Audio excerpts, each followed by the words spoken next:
आज बाजार में एक जबरदस्त रस्साकशी का माहौल है। मतलब एक तरफ है घरेलू बाजार का डर और दूसरी तरफ से आ रहे हैं ग्लोबल मार्केट से अच्छे अच्छे संकेत। कहानी शुरू होती है पिछले ट्रेडिंग सेशन यानी मंगलवार से, जब सेंसेक्स 1069 पॉइंट नीचे गिर गया। ये सिर्फ एक नंबर नहीं है, ये बाजार में अचानक फैली घबराहट और बिकवाली का सीधा सीधा सबूत है, जिसने आज के दिन के लिए माहौल काफी तनाव भरा कर दिया है। और ये सिर्फ नंबरों का खेल नहीं था, ये मार्केट के सेंटिमेंट पर एक तगड़ा झटका था। देखिए, जब इतनी बड़ी गिरावट आती है तो निवेशकों के मन में डर बैठ जाता है, और बस इसी मंदी वाले माहौल के साथ आज बाजार खुलने वाला था। और इस गिरावट का असर सीधा सीधा निवेशकों की जेब पर। सिर्फ एक दिन के कारोबार में 2.18 लाख करोड़ रुपए की दौलत साफ हो गई। इससे पता चलता है कि बेचने का दबाव कितना जबरदस्त था और क्यों आज हर कोई थोड़ा संभल कर चल रहा है।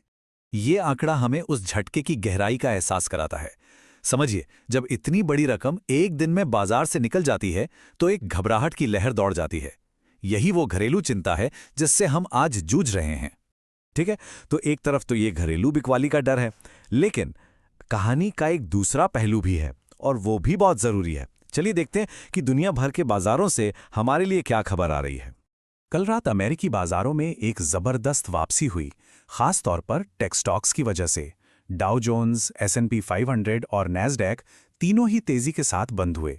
ये हमारे लिए एक उम्मीद की किरण है।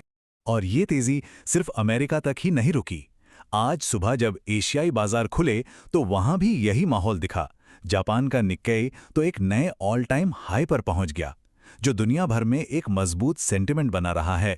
तो असली सवाल यही है, क्या ग्लोबल मार्केट से आ रही ये पॉजिटिव हवा हमारे घरेलू बाजार में कल की बिकवाली से पैदा हुए डर को खत्म कर पाएगी? इस सवाल का जवाब ढूंढने के लिए हमें ये समझना होगा कि पर्दे के पीछे चल क्या रहा है।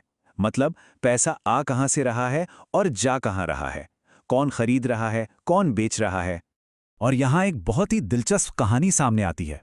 एक तरफ विदेशी संस्थागत निवेशकों यानी FIIs ने थोड़ी बहुत बिकवाली की, लेकिन दूसरी तरफ हमारे अपने घरेलू संस्थागत निवेशक यानी DIIs ने करीब 3161 करोड़ की भारी खरीदारी करके बाजार को संभालने की पूरी कोशिश की। अब FIIs की उस बिकवाली को थोड़ा और ध्यान से देखते हैं। भले ही मंगलवार को उन्होंने बेचा, लेकिन अगर हम पूरे महीने का आंकड़ा देखें तो तस्वीर एकदम अलग है। जी हां, पूरे महीने में अब तक उन्होंने 21,064 करोड़ रुपए की नेट खरीदारी की है। इससे कहानी और भी दिलचस्प हो जाती है। मतलब मंगलवार की बिकवाली के बावजूद बड़े पैमाने पर FIIs का भारतीय बाजार पर भरोसा बना हुआ है।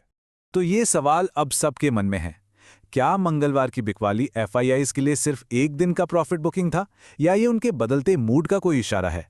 इसका जवाब ही बाजार की अगली दिशा तय करेगा। चलिए अब जरा टेक्निकल्स पर आते हैं और आज के युद्ध के मैदान को समझते हैं, जहां खरीदारों और बेचने वालों के बीच असली लड़ाई होने वाली है। ये जो साप्ताहिक निफ्टी चार्ट है ना, ये आज के लिए एक बैटल मैप की तरह है। ट्रेडर्स इन लेवल्स पर बहुत करीब से नजर रखेंगे कि बाजार यहां से ऊपर जाता है या नीचे। तो ये हैं वो अहम नंबर। निफ्टी और बैंक निफ्टी दोनों के लिए ये वो लेवल हैं जहां खरीदारों और बेचने वालों के बीच असली जोर आजमाइश होगी। यहीं से तय होगा कि बाजी किसके हाथ लगती है।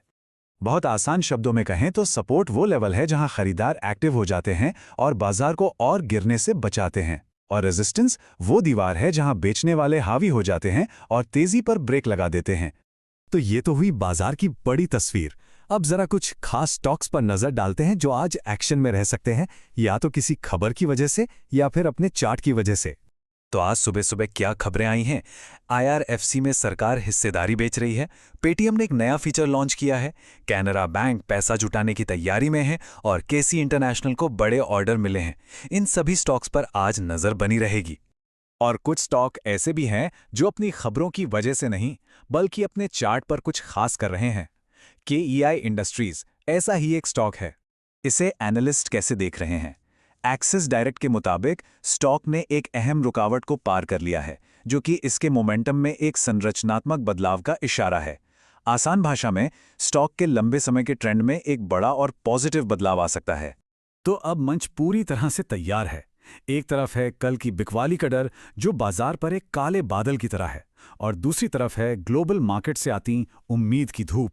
और आज का सबसे बड़ा, सबसे अहम सवाल यही है, क्या ग्लोबल ताकत घरेलू कमजोरी पर भारी पड़ेगी? ये देखना बहुत दिलचस्प होगा कि आज इस रस्साकशी में कौन जीतता है।